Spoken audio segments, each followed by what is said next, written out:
Welcome to my fifth video on the topic of ethics and inspiration as part of the Daily Dose of Torah offered by the Beit Midrash. My focus this week is on Mesilat Yesharim, the Path of the Just, an ethical work written by Rabbi Chaim Moshe Luzzatto, the Ramchal. In the previous video I spoke about the third chapter, the elements of vigilance. There, the Ramchal explains how vigilance requires an understanding of what is good and what is bad, and are your own deeds good or bad. He also explains how present deeds should be examined as well as past ones. A two-pronged approach is best, strengthening the good and rejecting the bad. He continues to explain the importance of having set times for this examination and introspection, and some of the difficulties presented by the Yetzer Hara, the evil inclination, in doing so. Today, we'll take a look at the fourth chapter, Bederech Kniyat HaZeirut, Acquiring Vigilance. So the chapter begins. Hine, ma shemevi et ha'adam al derech klal el hazeirut. So, generally speaking, the virtue of vigilance is acquired through hu limud HaTorah, the learning of Torah. Vehu ma she'amar Rabbi Pinchas betchilat haBraita, and that's what Rabbi Pinchas said at the beginning of the Braita, Torah meviah lidei zeirut. Torah brings one to vigilance.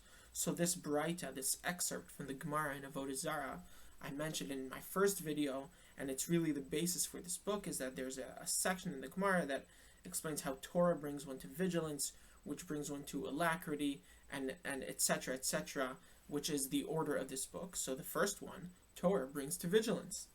Omnam al derech prat, but specifically, hamevi lezeh hu ha'itbonenut al chomer avodah shel chayav ba'adam. What brings one to vigilance is the contemplation of the work and the service that one is obligated to do. Ve'omek hadin alea, and how judgment works in those matters. Ve'yetzel lo zeh min ha'iyun b'ma'asim haktuvim b'sifrei HaKodesh, and he can do this through analyzing scripture, through learning scripture, umin halimud b'ma'arei chachamim zichronam livracha, and through the study of the teachings and the teachings and the works of our sages, hameorerim al zeh, where these ideas are highlighted. Vehine beitbonenut hazeh, and through this type of contemplation in the various works and scripture, harot ba'adraga. So it leads to three distinct kinds of individuals. Leshlemei hadat, so the highest level are the truly wise. Lapchuti mehem, those that are a bit of a lower level. Ulekol ha'amon kulo, and the general masses. So the Ramchal continues to explain here how the highest level, Shlemei Hadat, the truly wise, they're the ones who are all constantly striving for perfection, and they recognize that the way to do that is through vigilance.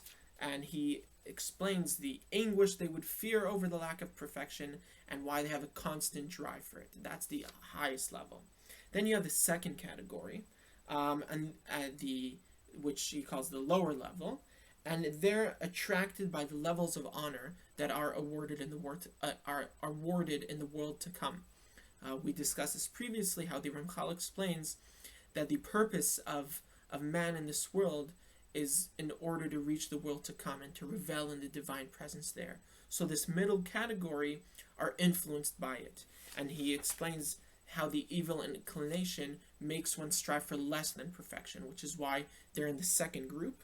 And he also tries and give different tips and ideas about how to foil the evil inclination and the rationale behind it.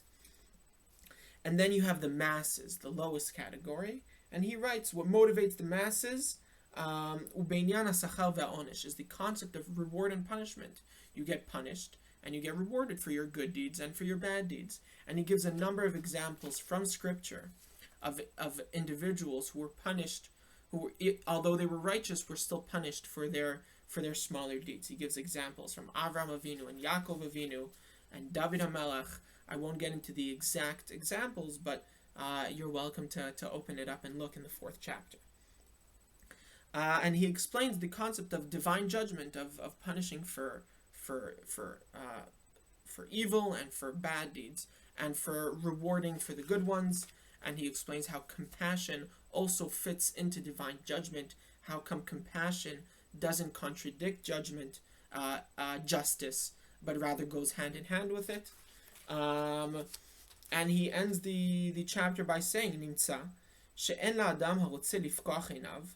So it ends up that anyone who wants to open their eyes, pitui she'ochal להתפתות bo. There is no temptation great enough in this world. לבלתי ייזהר במעשיו תכלית הזהירות ולדקדק בם תכלית הדקדוק. There is no temptation great enough in this world to prevent someone from total vigilance and meticulousness in their actions. You only have to open your eyes and strive for it. הן כל אלה השקפות שישקיף עליהם האדם ויקנד בם מידת הזהירות ודאי אם בעל נפש הוא. So he says these are the outlooks and the observations and the different steps by means of which a person can acquire for themselves vigilance if only he aspires to spirituality and attempts these different steps that he goes through in the chapter. God willing, next time we'll look at the 5th chapter, factors that undermine vigilance and how to avoid them. Thank you.